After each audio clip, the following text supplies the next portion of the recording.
문틈 사이로 보인 건 믿을 수 없는 광경이었죠. 휠체어에만 앉아 있어야 할 그 사람이 멀쩡히 두 발로 서서 책을 읽고 있더라고요. 심장이 덜컥 내려앉고 숨이 턱 막혔어요. 대체 저 남자의 진짜 모습은 뭘까요? 황혼의 불같은 사연이 시작되기 전에 구독과 좋아요 눌러주시고 어디서 듣고 계시는지 댓글로 남겨주세요. 제 인생은 그때 멈췄다고 생각해요. 엄마가 돌아가시던 그해 겨울 말이죠. 눈이 시리게 하얗던 날이었는데 장례식을 치른 지 석 달도 안 돼서 아버지가 새 여자를 데려왔거든요. 그게 모든 재앙의 시작이었어요. 그 여자 박 여사랑 제 동갑내기 딸 유라가 우리 집 대문을 열고 들어오는 순간 공기부터가 달라지더라고요. 눅눅하고 기분 나쁜 냄새가 온 집안을 덮는 기분이었죠. 처음엔 그 여자도 연기를 좀 했어요. 제 손을 잡으면서 앞으로 내가 내 엄마다라며 웃어 보이는데 글쎄요, 눈은 전혀 웃고 있지 않더라고요. 뱀처럼 서늘한 그 눈빛을 그때 알아봤어야 했는데 아버지는 그냥 사람이 좋아서 아니 어쩌면 외로워서 그 여자의 가면을 믿고 싶으셨나 봐요. 하지만 그 평화는 딱 반년도 못 갔죠. 아버지가 갑작스러운 사고로 세상을 떠나셨거든요. 참나 세상이 무너지는 건 한순간이더라고요. 상주 노릇을 겨우 끝내고 집에 돌아온 그날 밤 박 여사는 바로 본색을 드러냈어요. 제 짐을 다 끄집어내서 마당 구석에 있는 창고로 던져버리더라고요. 거기 원래 쓰지도 않는 곰팡이 빈 좁은 방이었거든요. 먼지가 켜켜이 쌓인 그 차가운 바닥에 주저앉아서 얼마나 울었는지 몰라요. 하루는 너무 배가 고파서 유라가 먹다 남긴 소시지 하나를 집어 먹었는데 그걸 유라가 본 거예요. 그 기집애 정말 악마 같았죠. 어디서 천한 게 남의 귀한 음식을 건드리냐면서 제 뺨을 후려치더라고요. 고작 17살이었는데 저는 고개도 못 들고 바닥만 봤어요. 손바닥 자국이 남은 뺨보다 제 처지가 너무 비참해서 눈물도 안 나오더라고요. 빨래는 또 어떻고요. 한겨울에도 뜨거운 물 한 방울 못 쓰게 했어요. 얼음장 같은 수돗물에 손을 담그고 그 여자들 속옷이며 옷가지를 비벼 빨다 보면 손마디가 다 터져서 피가 맺혔죠. 손이 덜덜 떨려서 비누를 놓치면 뒤에서 박 여사가 나타나서 제 등을 발로 찼어요. 일하기 싫으면 당장 나가라면서요. 나갈 데가 어디 있겠어요. 친척들도 그 여자가 재산을 다 가로채는 동안 다 등을 돌렸는데 저는 그냥 죽은 듯이 버텼어요. 학교요? 당연히 못 갔죠. 유라는 비싼 가방 메고 과외 선생한테 과외받을 때 저는 부엌대기처럼 앞치마 두르고 바닥이나 닦았어요. 밤마다 창고 방 구석에서 무릎을 끌어안고 생각했어요. 나도 우리 엄마 있었으면 이렇진 않았을 텐데. 차가운 공기가 폐부 깊숙이 박히는데 그 시린 느낌이 차라리 낫더라고요. 살아있다는 게 느껴지니까요. 그렇게 10년을 보냈어요. 제 청춘은 잿빛 먼지랑 설거지물 속에 다 녹아버렸죠. 거울을 보면 제가 누군지도 모르겠더라고요. 푸석푸석한 얼굴에 생기 없는 눈동자. 근데 그 지옥 같은 집구석이 무너지기 시작한 건 순식간이었어요. 박 여사랑 유라가 명품에 미쳐서 카드빚을 산더미처럼 쌓았거든요. 집 대문에 빨간 딱지가 붙고 험상궂은 사람들이 들이닥치기 시작한 거예요. 그때부터였죠. 그 여자의 눈빛이 다시 번뜩이기 시작한 게요. 저를 무슨 재물이라도 보는 것처럼 훑어보는데 소름이 쫙 돋더라고요. 유진아, 너도 이제 밥값은 해야지. 그 말이 들린 순간 직감했어요. 아, 더 깊은 나락으로 떨어지겠구나. 하지만 그게 제 인생을 뒤바꿀 기회가 될 줄은 그때는 꿈에도 몰랐답니다. 구멍난 양말 사이로 발가락이 시려 오던 그날 오후였어요. 대문을 발로 쾅쾅 걷어차는 소리에 심장이 입 밖으로 튀어나오는 줄 알았죠. 뭐랄까, 예감은 하고 있었거든요. 박 여사랑 유라, 그 기집애들이 매일같이 쇼핑백을 들고 들어올 때부터요. 빚쟁이들이 들이닥치는데 정말 가관도 아니더라고요. 검은 양복 입은 덩치 큰 남자들이 구두도 안 벗고 거실로 들이닥쳤어요.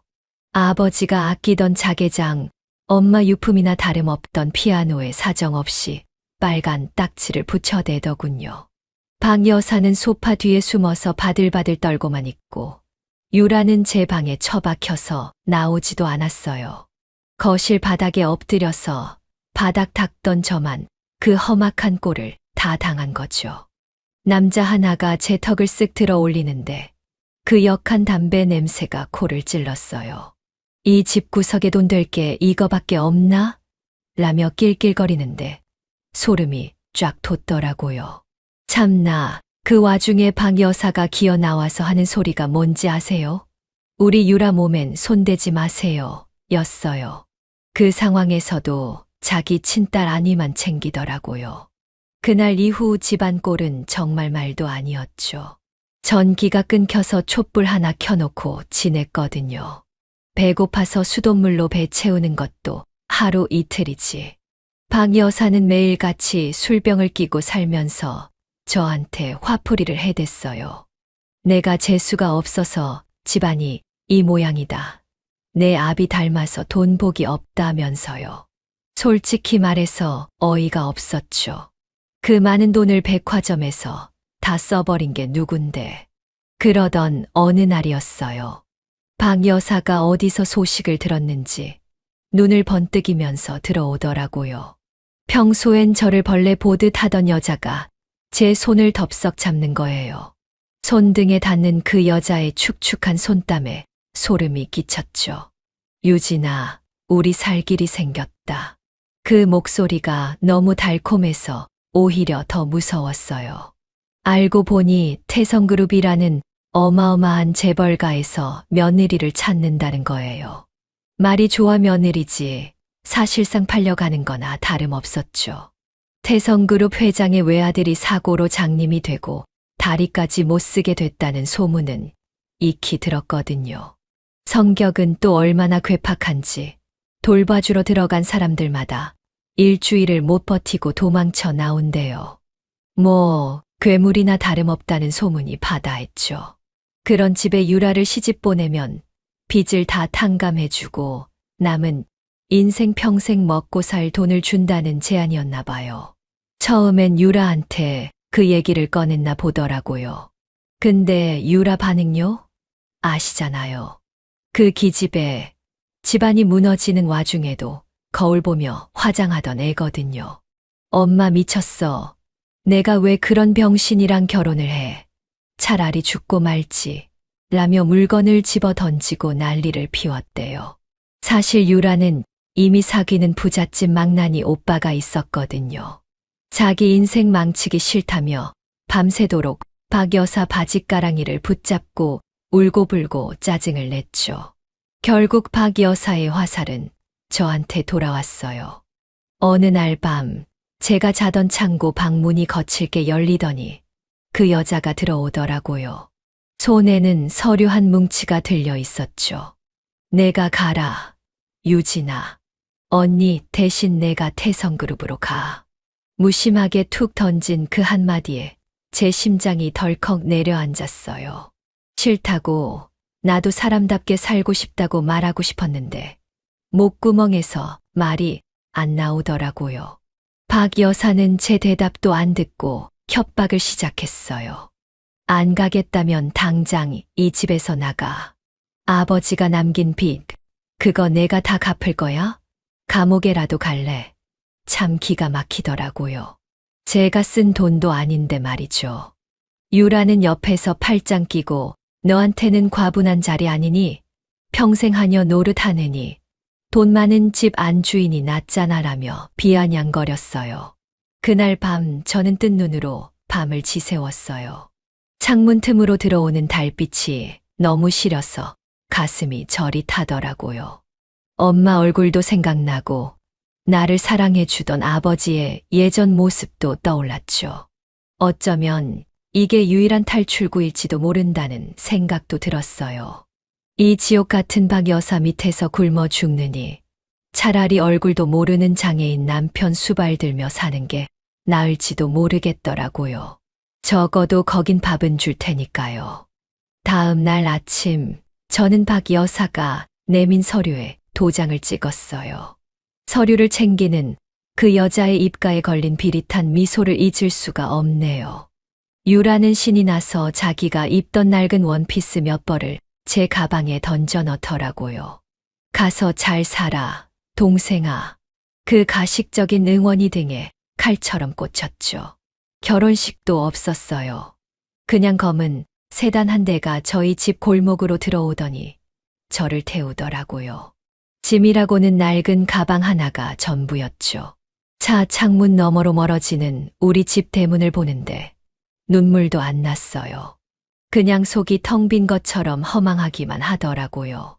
거대한 성벽 같은 태성그룹 저택으로 향하는 차 안에서 저는 손톱이 살을 파고들 정도로 주먹을 꽉 쥐었어요. 도착한 저택은 정말 숨이 막힐 정도로 컸어요. 정원수 하나하나가 사람 키보다 크고 집 전체에 흐르는 적막함이 소름 끼치더라고요. 일하는 사람들의 눈빛엔 생기가 없었고 저를 보는 시선엔 동정인지 멸시인지 모를 무언가가 섞여 있었죠. 안 주인님이 기다리십니다. 차가운 목소리를 따라 들어간 거실에는 서슬퍼런 기운을 뿜어내는 시어머니 될 분이 앉아 계셨어요. 그분은 저를 머리끝부터 발끝까지 훑어보더니 딱 한마디 하시더군요. 내가 유라니. 저는 고개를 숙인 채 아무 말도 못했어요. 박 여사가 제 이름을 유라로 속여서 보낸 거였거든요. 이름까지 뺏기고 괴물의 아내가 되어야 하는 제 처지. 솔직히 말해서 그때 그냥 도망치고 싶었어요. 하지만 이미 늦었죠. 거대한 철문은 닫혔고 저는 이제 돌아갈 곳 없는 재물이 된 거니까요. 저녁이 되자 제 방이라고 안내받은 곳으로 갔어요. 화려하긴 한데 온통 무채색이라 감옥 같더라고요. 그리고 잠시 후 휠체어 바퀴 굴러가는 소리가 들렸어요. 끼익 하는 그 소름 끼치는 소리가 점점 가까워지는데 제 손이 덜덜 떨리더라고요. 문이 열리고 소문으로만 듣던 그 남자가 들어왔어요. 눈에는 검은 안대를 쓰고 하반신에는 힘이 하나도 없어 보이는 상태로요. 그 남자의 첫 마디가 뭔지 아세요? 누구든 상관없으니 방에서 나가. 낮게 깔린 그 목소리가 얼음장처럼 차가웠어요. 저는 숨도 못 쉬고 그 남자를 바라봤죠. 소문대로 괴물일까? 아니면 나만큼이나 상처 입은 영혼일까? 그때까지만 해도 저는 몰랐어요. 이 남자가 제 인생의 구원자가 될지 아니면 더 깊은 지옥으로 이끌 악마가 될지 말이죠. 그 남자의 방은 정말이지 소름 끼칠 정도로 고요했어요. 넓기는 또 얼마나 넓은지 제 창고 방 10개는 합쳐놓은 것 같더라고요. 사방이 짙은 고동색 나무 벽으로 둘러싸여 있는데 꼭 거대한 관 속에 들어와 있는 기분이었죠. 휠체어에 앉아 등을 돌리고 있던 그 남자, 도준 씨가 천천히 고개를 돌렸어요. 눈을 가린 검은 안대가 조명빛을 받아서 번들거리는데 심장이 입 밖으로 튀어나오는 줄 알았네요. 참나, 사람을 보지도 못하면서 그 기운만으로 저를 압도하더라고요. 누구냐고 물었다. 낮게 깔린 목소리가 방 안을 훑고 지나갔어요.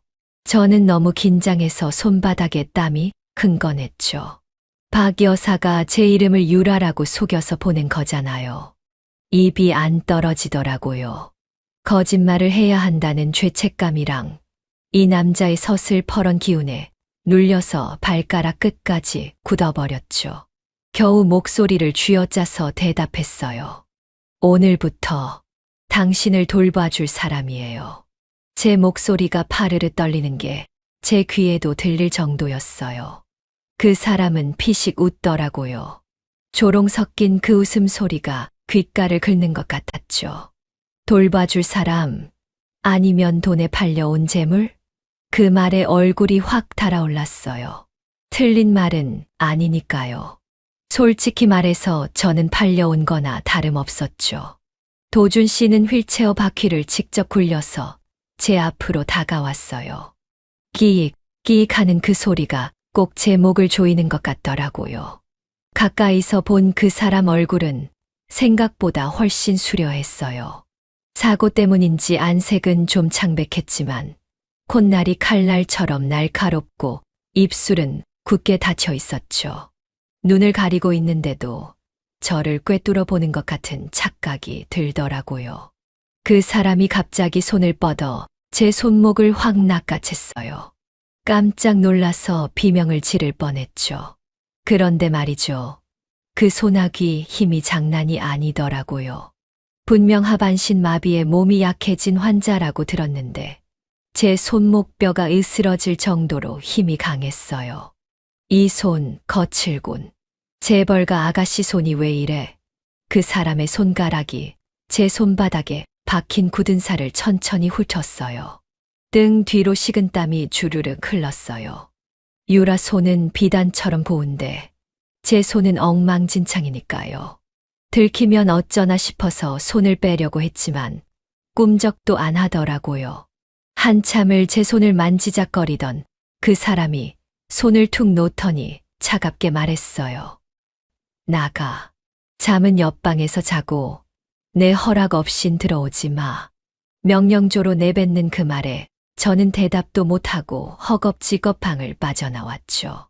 옆방으로 건너와서 침대에 주저앉았는데 다리가 후들거려서 설 수가 없더라고요. 화려한 실크 침구며 고급스러운 가구들이 눈에 들어오지도 않았어요.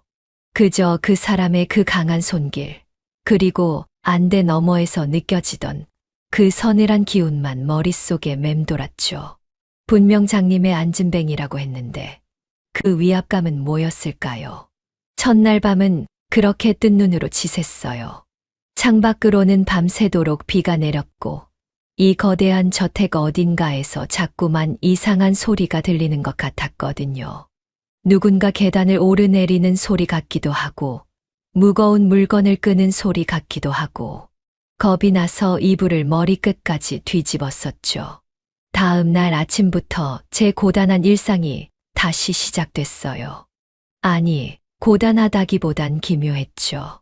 아침 일찍 일어나서 도준 씨 식사를 챙겨야 했거든요.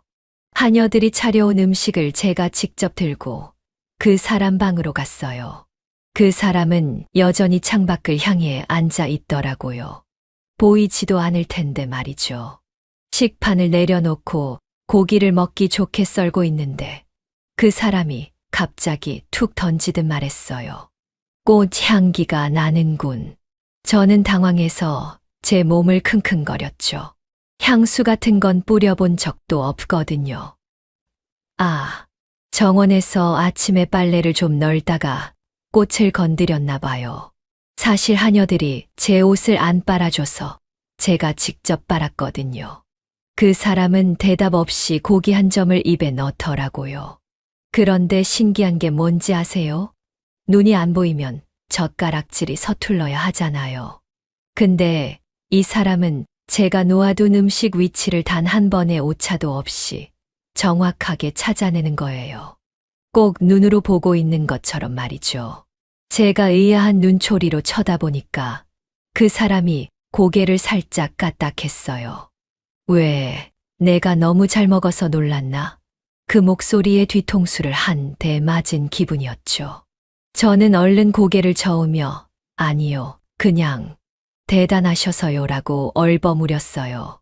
참나, 사람 마음을 읽는 건지 뭔지 소름이 돋더라고요. 오후에는 그 사람을 휠체어에 태우고 정원 산책을 시켜야 했어요. 저택 뒤편에 아주 넓은 숲길이 있었는데 거긴 사람들의 발길이 거의 닿지 않는 곳이었죠. 휠체어를 밀고 가는데 길바닥에 작은 돌멩이 하나가 튀어나와 있었거든요. 제가 미처 피하지 못하고 휠체어가 덜컥거렸죠. 그 순간이었어요.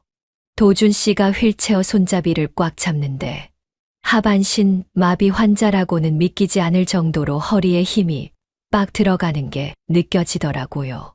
몸이 앞으로 쏠리는 걸 아주 자연스럽게 막아내는데 그건 반사신경이 살아있는 사람의 움직임이었어요.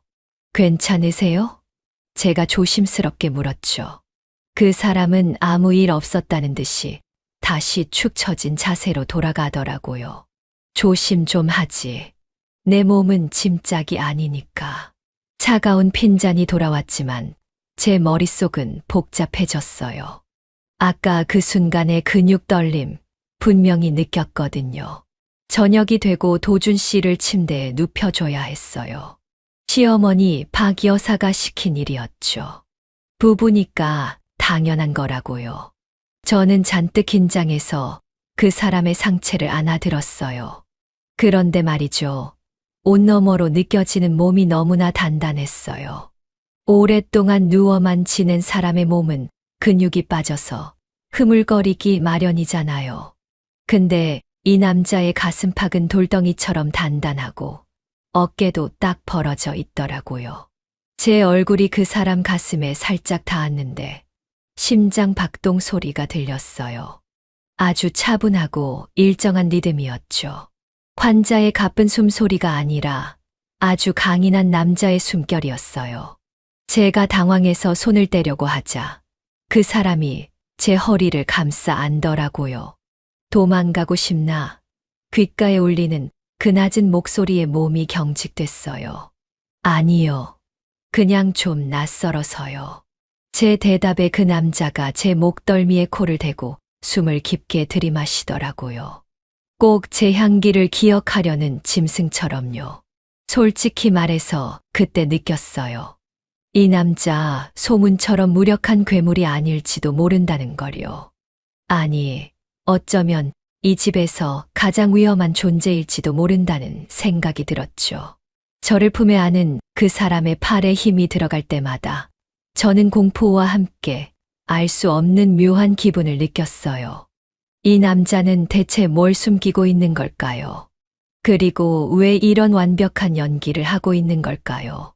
저는 이제 겨우 이 저택의 문턱을 넘었을 뿐인데 벌써부터 거대한 비밀의 소용돌이에 휘말린 기분이었죠. 창밖엔 여전히 비가 내리고 있었고 저택 지하에서 들려오는 그 기분 나쁜 소리는 갈수록 커지고 있었어요. 솔직히 말해서 저도 처음엔 겁이 났어요. 도준 씨 그 사람, 안대를 쓰고 휠체어에 앉아 있을 땐 영락없는 환자 같았거든요. 그런데 며칠 같이 지내다 보니까 이상한 점이 한두 개가 아니더라고요. 아니, 오히려 너무 완벽해서 이상했죠. 한 번은 도준 씨 방 서재를 정리하고 있었어요. 엄청나게 두꺼운 책들이 벽면 가득 꽂혀 있는데 죄다 영어나 독일어로 된 어려운 책들이었죠. 시각장애인이 이런 책들을 왜 가지고 있을까 싶더라고요. 제가 책장을 넘기다 실수로 무거운 크리스털 꽃병을 툭 쳤거든요. 찰나였어요. 바닥에 떨어져 박살이 나야 할 꽃병이 공중에서 멈춘 거예요. 제 눈을 의심했죠. 도준 씨가 휠체어에 앉은 채로 보지도 않고 한 손으로 그 꽃병을 쓱 낚아채더라고요. 안대를 쓴 채로 말이죠. 그 속도가 얼마나 빠른지 잔상이 남을 정도였다니까요. 저는 입을 벌린 채 얼어붙었어요. 도준 씨는 아무 일 없었다는 듯 꽃병을 다시 탁자에 내려놓더군요. 조심 좀 하지. 소란스러운 건 딱 질색이니까. 목소리는 평소처럼 차가웠지만 저는 봤어요. 꽃병을 잡았던 그 손등에 솟아오른 핏줄을요. 그건 하반신을 못 쓰는 사람이 낼 수 있는 힘이 아니었죠. 의문은 꼬리에 꼬리를 물었어요. 며칠 뒤 밤이었죠. 목이 너무 말라서 물을 마시러 아래층으로 내려왔거든요. 복도 끝자락 지하로 내려가는 계단 쪽에서 아주 미세한 불빛이 새어나오고 있더라고요. 이 집 사람들은 밤 10시만 되면 칼같이 방으로 들어가는데 말이죠. 호기심을 못 참고 살금살금 다가갔어요. 심장이 가슴뼈를 뚫고 나올 것처럼 쿵쾅거렸죠. 지하 문틈 사이로 본 광경은 제 인생을 송두리째 뒤흔들 정도였어요. 거기엔 온갖 모니터랑 복잡한 기계들이 가득한 방이 있었거든요. 그리고 그 중앙에 안대를 벗은 남자가 서 있었어요. 휠체어도 없이 아주 당당하게 두 발로 서 있더라고요. 넓은 등을 드러낸 채 모니터, 속 화면들을 뚫어지게 보고 있었죠. 화면에는 저택 곳곳에 CCTV 영상이 띄워져 있었어요. 심지어 제가 자는 방까지 말이죠. 그 남자의 눈, 안대 속에 감춰져 있던 그 눈은 멀쩡했어요. 아니, 멀쩡한 정도가 아니라 사냥감을 노리는 맹수처럼 형형하게 빛나고 있었죠. 도준 씨였어요. 우리 남편 강도준. 그 사람은 장님도 아니고 안진뱅이도 아니었던 거예요. 온몸에 소름이 쫙 돋으면서 다리가 후들거렸죠. 대체 왜 저런 완벽한 연기를 하면서 온 세상을 속이고 있는 걸까? 저택의 그 수많은 하인들, 심지어 자기 어머니까지 다 속이고 있었던 거예요. 아니, 어쩌면 그들 모두가 이 연극의 관객이자 감시자일지도 모른다는 생각이 들더라고요. 저는 허겁지겁 방으로 도망쳐 돌아왔어요. 이불을 머리끝까지 뒤집었었지만 몸이 덜덜 떨리는 건 멈추지 않았죠. 이 집은 그냥 부잣집이 아니었어요. 거대한 비밀이 숨겨진 요새였고 저는 그 요새의 가장 위험한 심장부에 들어온 거였죠. 다음 날 아침 도준 씨 얼굴을 보기가 너무 두려웠어요. 평소처럼 안대를 쓰고 휠체어에 앉아 있는 그 사람을 보는데 속이 울렁거리더라고요. 식사를 챙겨주는데 손이 자꾸 떨려서 숟가락을 떨어뜨릴 뻔했죠. 도준 씨가 갑자기 제 손목을 다시 꽉 잡았어요. 유라 씨, 오늘따라 손이 많이 떨리는군. 무슨 안 좋은 꿈이라도 꿨나? 그 낮은 목소리가 꼭 제 목을 조르는 밧줄 같았어요. 저는 억지로 웃음을 지어 보이며 대답했죠. 아니요. 그냥 잠을 좀 설쳐서요. 제 눈을 가린 안대 너머로 그 남자가 저를 비웃고 있는 것 같았어요. 그날 이후로 저는 저택의 모든 것이 다르게 보이기 시작했어요. 친절하게 웃어주던 집사 아저씨, 말없이 청소하던 아주머니들. 그들이 전부 도준 씨를 감시하는 눈처럼 느껴졌거든요. 도준 씨는 누구를 피해서 그런 연기를 하는 걸까요? 그리고 왜 저를 이 집으로 불러들인 걸까요? 생각해보면 이상한 게 또 있었어요. 시어머니 방이어 사는 도준 씨를 끔찍이 아끼는 척 하면서도 정작 아들 방에는 잘 안 들어왔거든요. 꼭 뭔가를 피하는 사람처럼요. 저택 지하의 그 모니터실, 도준 씨는 거기서 뭘 보고 있었던 걸까요? 며칠 뒤 저는 도준 씨가 자리를 비운 사이 그 사람의 옷장을 뒤졌어요. 혹시라도 증거가 될 만한 게 있을까 싶었죠. 그러다 옷장 깊숙한 곳에서 낡은 사진 한 장을 발견했어요. 아주 오래된 사진이었는데 거기엔 어린 소년 하나랑 한 여자아이가 환하게 웃고 있었죠. 사진 속 여자아이의 목에는 아주 특이한 모양의 펜던트가 걸려 있었어요. 그걸 본 순간 숨이 턱 막혔죠. 그건 제가 아주 어릴 때 잃어버렸던 엄마가 남겨준 유일한 유품이었거든요. 제 심장이 미친 듯이 뛰기 시작했어요. 그때였어요. 등 뒤에서 서늘한 기운이 느껴지더라고요. 문이 열리는 소리도 안 났는데 도준 씨가 어느새 제 뒤에 와 있었죠. 휠체어 바퀴 소리도 없이 말이에요. 내 물건에 함부로 손대지 말라고 했을 텐데. 천천히 뒤를 돌아봤어요. 안대를 쓴 그 남자의 고개가 살짝 삐딱하게 기울어져 있더라고요. 그 사진, 누구예요? 제 목소리가 가늘게 떨렸죠. 도준 씨는 대답 대신 제 손에서 사진을 확 뺏어갔어요. 그리고는 아주 차갑게 심장을 얼어붙게 만드는 말을 내뱉었죠. 알 필요 없어. 넌 그냥 내가 시키는 대로 인형처럼 있으면 돼. 그게 내 목숨을 부지하는 유일한 방법이니까. 그 말은 경고였어요. 더 이상 다가오지 말라는, 진실을 파헤치지 말라는 최후 통첩이었죠. 하지만 저는 멈출 수 없었어요. 그 사진 속 아이가 정말 저라면 이 남자는 아주 오래전부터 저를 알고 있었다는 뜻이니까요. 이 결혼은 우연이 아니었어요. 치밀하게 설계된 도준 씨의 계획이었던 거죠. 그날 밤, 저는 다시 지하 계단으로 향했어요. 도준 씨가 숨기고 있는 그 마지막 진실을 확인해야만 했거든요. 하지만 제가 모르는 게 하나 있었어요. 이 저택의 진짜 주인은 도준 씨뿐만이 아니라는 걸요. 어둠 속에서 누군가 제 뒤를 밟고 있었고, 그 그림자는 생각보다 훨씬 더 거대하고 잔인했답니다. 저택의 공기는 항상 차갑게 식어 있었죠. 그날은 유독 더 그랬어요. 아침부터 가슴이 답답하고 목 뒤가 뻐근하더라고요.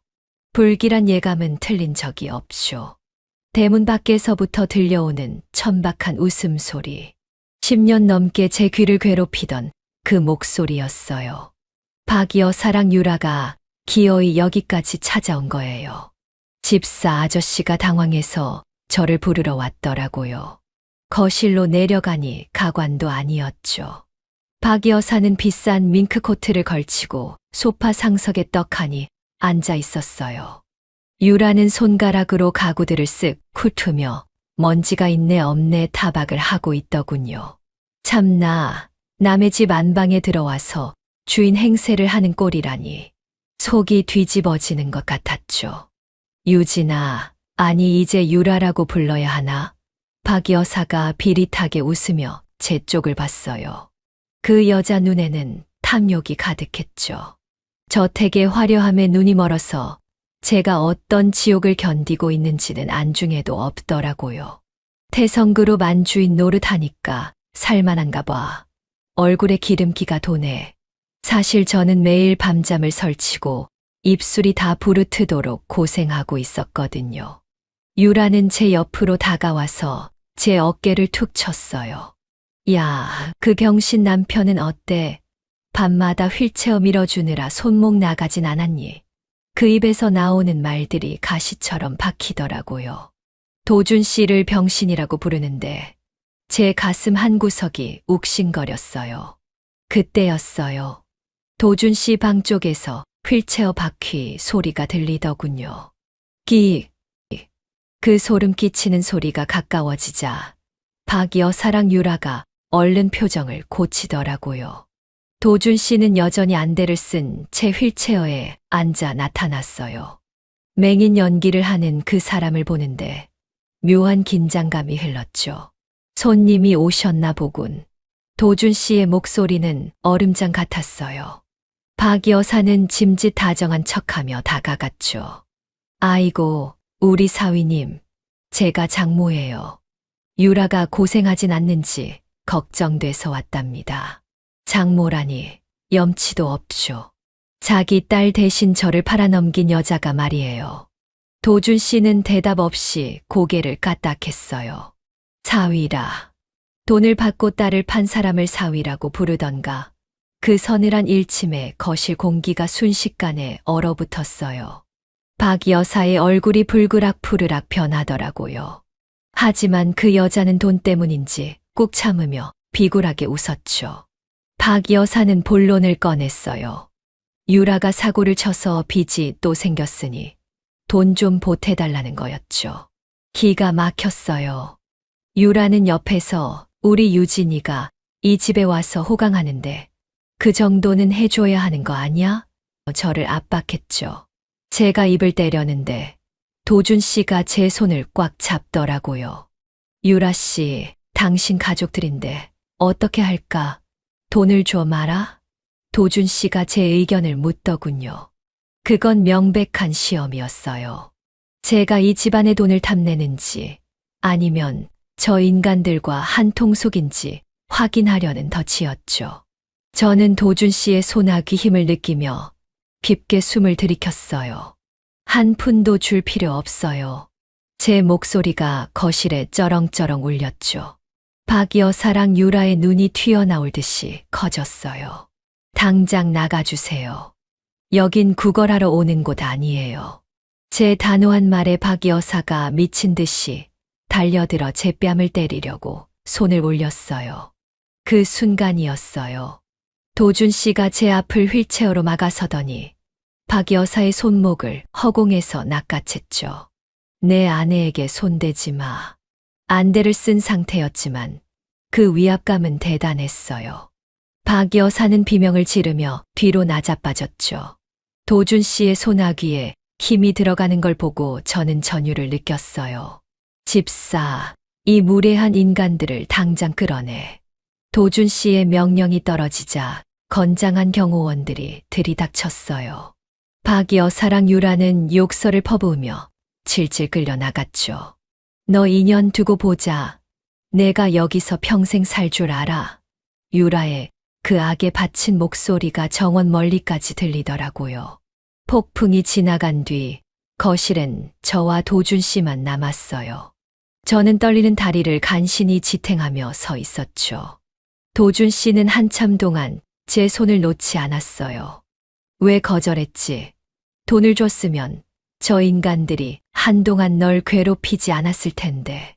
저는 도준 씨를 내려다보며 대답했어요. 돈으로 산 평화는 진짜가 아니니까요. 그리고 당신 돈을 저런 인간들에게 주고 싶지 않아요. 제 진심이었어요.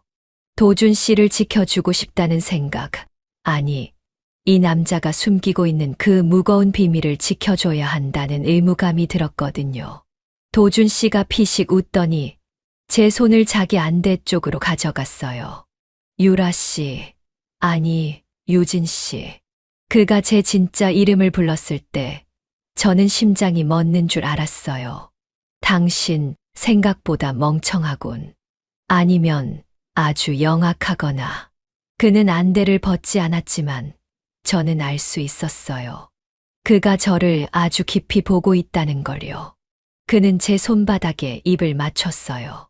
그 입술의 촉감이 너무나 뜨거워서 온몸에 전기가 흐르는 것 같았죠. 이제부터 진짜 전쟁이야. 저 독사들이 가만히 있지 않을 거거든. 도준 씨의 말대로였어요. 쫓겨난 박 여사는 가만히 있지 않았죠. 태성그룹 본사 앞으로 가서 1인 시위를 하겠다느니, 제가 가짜 딸이라는 걸 폭로하겠다느니 협박 문자를 보내오기 시작했거든요. 하지만 도준 씨는 태연했어요. 오히려 그 모든 상황을 즐기는 것 같았죠. 그날 밤 도준 씨 방에서 낮은 타자기 소리가 들려왔어요. 저는 문 밖에서 그 소리를 들으며 서 있었죠. 도준 씨는 어둠 속에서 무언가를 치밀하게 기록하고 있었어요. 그건 박 여사뿐만 아니라 태성그룹 내부의 적들을 향한 복수의 서막이었죠. 저는 깨달았어요. 도준 씨가 저를 이 집에 들인 건 단순히 수발을 들게 하려는 게 아니었다는 걸요.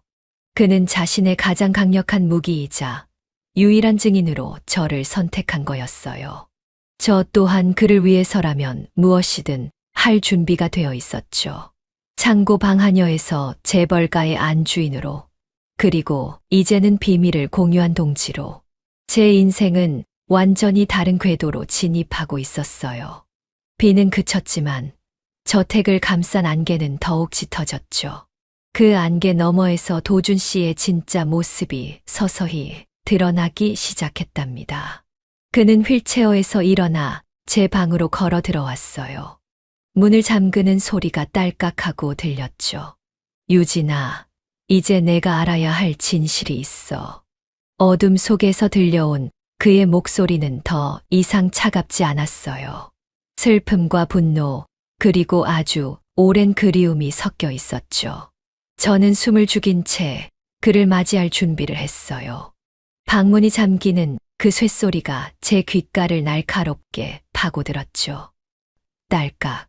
그 짧은 소리가 세상과 저를 단절시키는 기분이었어요. 어둠 속에서 휠체어 바퀴 소리가 멈췄고 정막만이 방 안을 가득 채웠죠. 저는 침대 끝에 걸터 앉아 손가락만 만지작거렸어요. 심장 박동 소리가 너무 커서 도준 씨한테 들릴까봐 겁이 날 정도였죠. 그때였어요. 믿을 수 없는 일이 벌어진 건요. 휠체어에 축 처져 있어야 할 도준 씨의 그림자가 천천히, 아주 천천히 위로 솟구치더라고요. 기어이 그가 두 발로 일어선 거예요. 무거운 휠체어를 뒤로 밀어내고 아주 당당한 걸음걸이로 제 쪽을 향해 걸어왔죠. 저는 비명조차 지르지 못했어요. 입을 벌린 채 그 남자의 움직임을 쫓았죠. 그는 제 앞에 멈춰 서서 천천히 손을 올렸어요. 평생 벗지 않을 것 같던 그 검은 안대를 쓱 벗어 던지더라고요. 달빛 아래 드러난 그의 눈은 와, 정말이지 소름 끼치게 맑고 강렬했어요. 놀랐나? 유진아. 그가 제 이름을 불렀어요. 유라가 아니라 제 진짜 이름 유진을요. 낮게 깔린 그 목소리엔 더 이상 차가운 연기가 섞여 있지 않았죠. 저는 떨리는 목소리로 물었어요. 어떻게, 언제부터 그랬던 거예요? 도준 씨는 제 옆에 앉아 제 손을 가만히 잡았어요.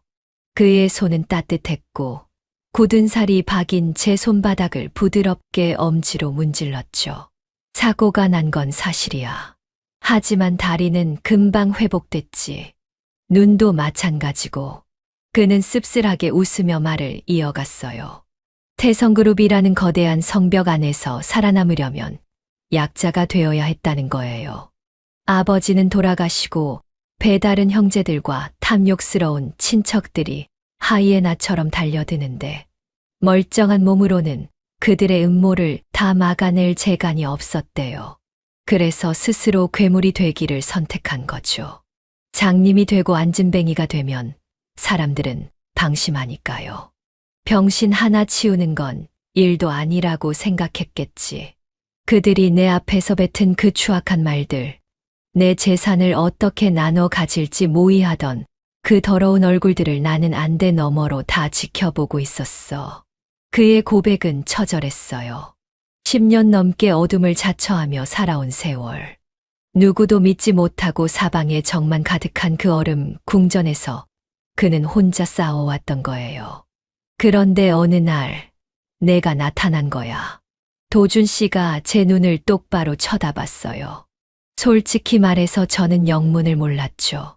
제가 왜 그의 계획에 들어오게 된 건지. 그는 옷 안쪽에서 낡은 펜던트 하나를 꺼내 보여주더라고요. 제가 시퀀스사에서 사진으로 봤던 바로 그 물건이었죠. 이거 기억 안 나? 15년 전 비 내리던 그 골목길 말이야. 머릿속에서 잊혔던 기억 조각들이 맞춰지기 시작했어요. 제가 12살쯤이었나 봐요. 박 여사한테 구박받고 쫓겨나서 울고 있을 때 골목 구석에 쓰러져 있던 한 소년을 본 적이 있거든요. 온몸이 피투성이가 되어 숨만 헐떡이던 소년. 저는 겁도 없이 그 소년에게 다가가 제 목에 걸려있던 엄마 유품인 펜던트를 쥐어줬어요. 이거 엄마가 지켜주는 보물이야. 너 죽으면 안 돼. 제 도시락 가방에 있던 빵 하나를 건네주고 소년이 정신을 차릴 때까지 곁을 지켰던 기억이 떠올랐죠. 그 소년이 바로 도준 씨였던 거예요. 재벌과 권력 싸움에 휘말려 납치당했다가 941생으로 탈출했던 어린 도준 씨. 그때 내가 준 그 빵 한 조각, 그 펜던트가 나를 살렸어. 평생 너를 찾았지. 근데 이름이 유라라고 해서 처음엔 긴가민가 했어. 그는 유라라는 이름으로 팔려온 저를 본 순간 단번에 알아봤대요. 이름은 달라도 그 맑은 눈망울과 거친 손마디는 거짓말을 못하니까요. 박 여사가 너를 내 제물로 바쳤을 때 나는 속으로 쾌재를 불렀어. 드디어 너를 내 곁에 둘 명분이 생겼으니까 가슴이 벅차올랐어요. 제가 지옥 갔던 10년을 견딘 게 어쩌면 이 남자를 다시 만나기 위해서였을까요? 그럼 이제 어떻게 되는 거예요? 박 여사랑 유라는. 제 질문에 도준 씨의 눈빛이 다시 차갑게 식더라고요. 그들은 선을 넘었어. 감히 내 아내를 모욕하고 너를 도구로 썼지. 도준 씨는 제 어깨를 감싸 안았어요. 이제 연극은 끝났어. 내일 태성그룹 주주총회가 열려. 거기서 나는 내 진짜 모습을 드러낼 거야. 그리고 너를 괴롭힌 그 인간들 한 명도 남김없이 지옥으로 보내줄게. 그의 말에는 서슬퍼런 살기마저 느껴졌지만 저는 무섭지 않았어요. 오히려 10년 묵은 체증이 내려가는 것처럼 시원했죠. 나도 도울게요. 그들이 나를 유라라고 속여서 보낸 증거들 내가 다 가지고 있어요. 도준 씨는 저를 품에 꼭 안았어요. 거친 세상 속에서 길을 잃었던 두 영혼이 드디어 서로를 알아본 거죠. 고맙다, 유진아. 나를 포기하지 않아줘서. 그의 품은 넓고 따뜻했어요. 창고 방의 그 한기, 박 여사의 그 매서운 손길들이 이제는 다 먼 옛날 일처럼 느껴졌죠. 다음 날 새벽 도준 씨는 다시 안대를 썼어요. 휠체어에 앉아 무기력한 환자 연기를 시작했죠. 하지만 제 눈에는 보였어요. 안대 너머에서 번뜩이는 그 서슬퍼런 칼날 같은 의지가요. 저는 정성스럽게 그의 옷깃을 여며주며 속삭였어요. 다녀오세요, 여보. 그는 제 손에 가볍게 입을 맞추고 저택을 나섰어요. 검은 세단이 미끄러지듯 멀어지는 걸 보며 저도 전의를 불다졌죠. 저를 시궁창으로 밀어넣었던 박 여사와 유라. 그들이 흘릴 피눈물을 상상하니 가슴이 뛰더라고요. 이제 진짜 사이다. 복수가 시작될 차례였으니까요. 태성그룹 본사 건물 앞에 섰을 때 공기가 평소보다 훨씬 차갑더라고요. 고층 빌딩 숲 사이로 부는 칼바람이 뺨을 때리는데 오히려 정신이 번쩍 들었죠. 오늘은 제 인생을 짓눌러온 그 무거운 사슬을 끊어버리는 날이니까요. 주주총회장 입구는 이미 기자들이랑 주주들로 인산이네였어요. 도준 씨는 여전히 안대를 쓰고 휠체어에 앉아 무기력한 모습으로 입장했죠. 그 휠체어를 미는 제 손끝이 미세하게 떨리더라고요. 무서워서가 아니에요. 곧 터져 나올 그 폭발적인 순간이 너무 기다려져서였죠. 총회장 안으로 들어가니 박 여사랑 유라, 그 기집애가 이미 상석 근처에 자리를 잡고 앉아 있더군요. 참나, 뻔뻔함에도 급이 있다면 쟤네는 국가대표급일 거예요. 박 여사는 어디서 구했는지 최고급 한복을 차려입고 인자한 사돈 어른 흉내를 내고 있었고 유라는 명품으로 온몸을 휘감은 채 거만하게 앉아 있었죠. 저랑 눈이 마주치자 유라가 비릿하게 웃으며 입 모양으로 그러더군요. 오늘이 내 제삿날이야. 솔직히 말해서 코웃음도 안 나왔어요. 누가 제삿밥을 먹게 될지는 잠시 후면 밝혀질 테니까요. 회의가 시작되자마자 이사들이 들고 일어났어요. 도준 씨가 시각장애의 하반신 마비라 경영권을 수행할 수 없다는 게 이유였죠. 박 여사는 미리 매수해둔 이사들이랑 눈빛을 교환하며 가짜 눈물까지 훔치더라고요. 우리 사위가 저렇게 몸이 안 좋으니 친정 식구인 저희가 힘을 보태야 하지 않겠습니까? 그 역겨운 연설에 주주들이 술렁이기 시작했어요. 박 여사는 기세를 몰아 도준 씨의 주식을 자기네 쪽으로 위임한다는 가짜 서류까지 꺼내 들었죠. 그때였어요. 도준 씨가 갑자기 휠체어 손잡이를 꽉 잡더라고요. 장내에 정적이 흘렀죠.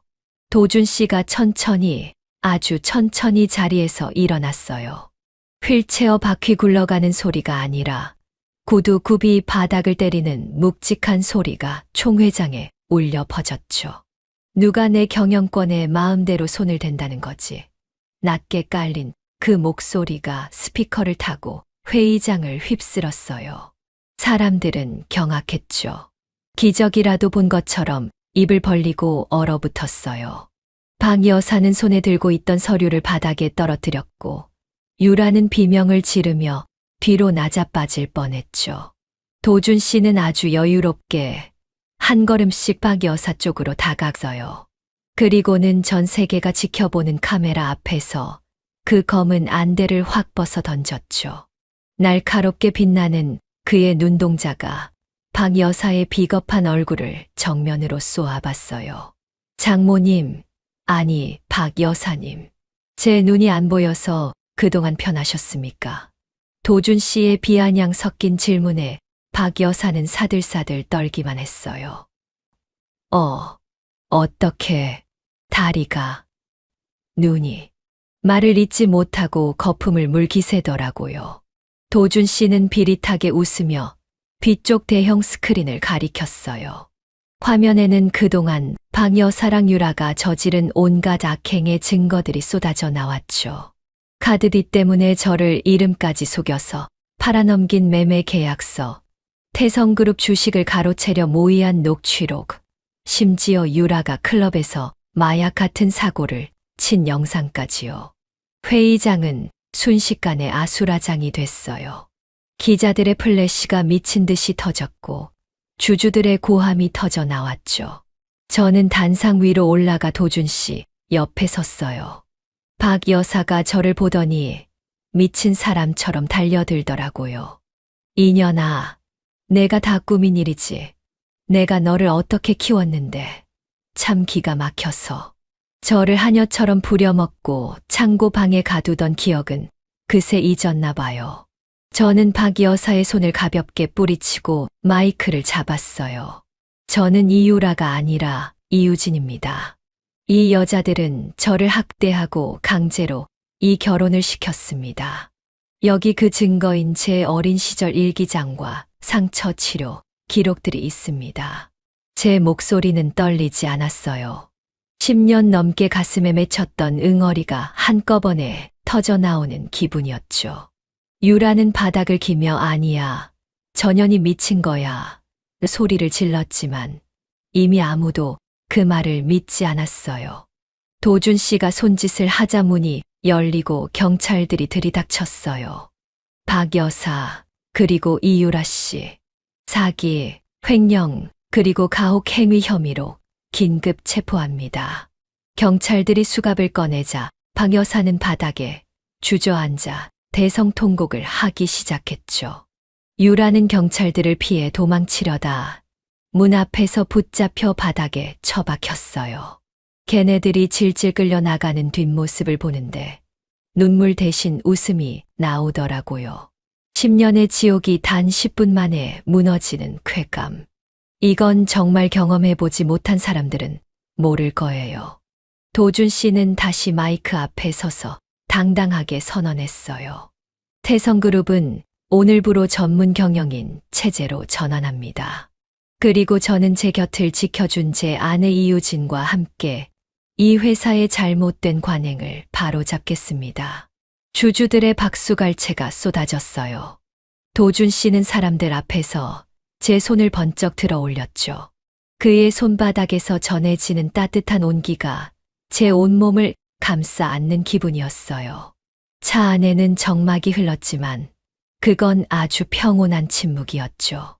도준 씨가 제 어깨를 끌어당겨 자기 품에 기대게 해줬어요. 고생했다, 유진아. 이제 진짜 우리 세상이야. 그의 품은 이제 더 이상 차갑지 않았어요. 15년 전 비 내리는 골목길에서 만났던 그 소년의 온기 그대로였죠. 창밖으로는 햇살이 눈부시게 쏟아지고 있었어요. 제 인생의 잿빛 안개가 걷히고 비로소 찬란한 봄이 찾아온 거예요. 폭풍이 휩쓸고 간 자리엔 기묘한 정적이 감돌더라고요. 주주총회장이 아수라장이 되고 박 여사랑 유라가 끌려나간 지 벌써 한 달이 지났네요. 세상은 여전히 태성그룹 황태자의 기적 같은 귀환이랑 가짜 신부 사건으로 떠들썩했지만 저태가는 그 어느 때보다 평온했어요. 솔직히 말해서 아직도 꿈만 같아요. 아침에 눈을 뜨면 그 차가운 창고 방 천장이 보일 것 같아서 가끔 소스라치게 놀라곤 하거든요. 도준 씨는 이제 안대도 휠체어도 없이 제 곁에 서 있어요. 그 사람이 멀쩡하게 걸어와서 제 어깨를 감싸 안을 때마다 심장이 간질간질해요. 박 여사는 어떻게 됐냐고요. 참나, 인과응보라는 말이 괜히 있는 게 아니더라고요. 그 여자 사기랑 횡령에 아동학대 혐의까지 더해져서 아주 긴 세월 감옥밥을 먹게 됐대요. 면회를 한 번 다 썼는데 글쎄요. 그 화려하던 밍크코트 대신 수의를 입고 앉아있는 꼴이 가관도 아니더라고요. 저를 보자마자 미친 사람처럼 유리벽을 두드리며 욕설을 퍼붓는데 예전처럼 무섭지 않았어요. 그냥 가엾더라고요. 평생 돈이랑 허영심만 쫓다가 결국 남은 건 차가운 철창뿐이니까요. 유라는 더 비참해졌죠. 그 기집애는 워낙 사고 친 게 많아서 합의금 물어내느라 박 여사가 숨겨둔 비자금까지 다 털렸거든요. 지금은 그 잘나던 자존심 다 버리고 지방 어디 식당에서 설거지하며 지낸다는 소문을 들었어요. 제가 10년 동안 했던 일을 이제야 제 손으로 겪고 있는 거죠. 복수는 끝났지만 제 마음엔 아직 지워지지 않은 흉터가 있었어요. 도준 씨는 그걸 귀신같이 알아챘죠. 어느 날 아침 그 사람이 저를 데리고 어디론가 향하더라고요. 도착한 곳은 산세가 지저귀는 양지바른 묘원이었어요. 바로 우리 엄마가 잠들어 계신 곳이었죠. 박 여사 등살에 10년 동안 한 번도 제대로 찾아오지 못했던 곳 말이에요. 비석 앞에 서니까 눈물이 본물 터지듯 쏟아졌어요. 엄마, 나 이제 하녀 아니야. 나 이제 사랑받는 사람이야. 엄마가 남겨준 그 펜던트가 나를 여기까지 데려다 줬어. 한참을 울고 있는데 도준 씨가 제 뒤에서 무릎을 꿇더라고요. 그리고는 비석을 향해 아주 정중하게 인사를 올렸죠. 장모님, 유진이, 이제 제가 지키겠습니다. 그동안 혼자 두게 해서 죄송합니다. 그 한마디에 제 가슴 속 응어리가 완전히 녹아내리는 기분이었어요. 저택으로 돌아오는 길에 우리는 예전 그 골목길을 들렀어요. 15년 전 비에 젖은 소년과 어린 소녀가 만났던 그 장소요. 지금은 재개발 때문에 많이 변했지만 그 낡은 전봇대 하나는 그대로 있더라고요. 도준 씨가 제 손을 꼭 잡으며 말했어요. 그날 내가 나한테 준 건 빵 한 조각이 아니었어. 살아야 할 이유였지. 솔직히 말해서 저는 대단한 일을 한 게 아니었거든요. 그냥 배고픈 아이가 불쌍해서 제 도시락을 나눠준 것뿐인데 그 작은 친절이 씨앗이 되어 15년 뒤에 저를 구원하러 온 거잖아요. 인생이라는 게 참 신기하죠. 지옥 같은 10년이 헛된 시간이 아니었다는 생각도 들더라고요. 그 고통을 견뎠기에 도준 씨의 진심을 알아볼 수 있었던 거니까요. 요즘 전 태성그룹 안주인으로서 새로운 공부를 시작했어요. 박 여사처럼 명품이나 두르고 떵떵거리는 게 아니라 저처럼 소외받고 힘든 아이들을 돕는 재단을 만들고 있거든요. 도준 씨는 그런 저를 세상에서 가장 자랑스러워해요. 가끔 밤에 서재에서 같이 차를 마실 때면 그 사람이 제 손바닥에 굳은 살에 입을 맞추며 말해요. 이 손이 세상에서 제일 예뻐. 그 말을 들을 때마다 예전에 상처 입은 17살 소녀 유진이가 웃는 것 같아요. 아버지가 돌아가시고 세상에 혼자 남겨졌던 그 외로운 아이 말이에요. 이제 더 이상 창고 방의 한기에 떨지 않아도 돼요. 제 곁엔 저를 위해 괴물이 되기를 자처했던, 그리고 이제는 저만을 위한 따뜻한 나무가 되어준 남편이 있으니까요. 여러분, 혹시 지금 너무 힘들고 어두운 터널을 지나고 계신가요? 제 사연이 조금이나마 위로가 됐으면 좋겠어요. 세상이 나를 버린 것 같아도 내가 베푼 작은 진심 하나가 언젠가 반드시 상상도 못할 기적으로 돌아온다는 걸 제가 증명했잖아요. 황혼의 불같은 사연, 오늘은 여기서 마무리할게요. 제 긴 이야기 끝까지 들어주셔서 정말 고맙습니다. 구독이랑 좋아요는 저에게 큰 힘이 되는 거 아시죠? 다음에도 가슴 뻥 뚫리는 사이다. 사연으로 찾아올게요.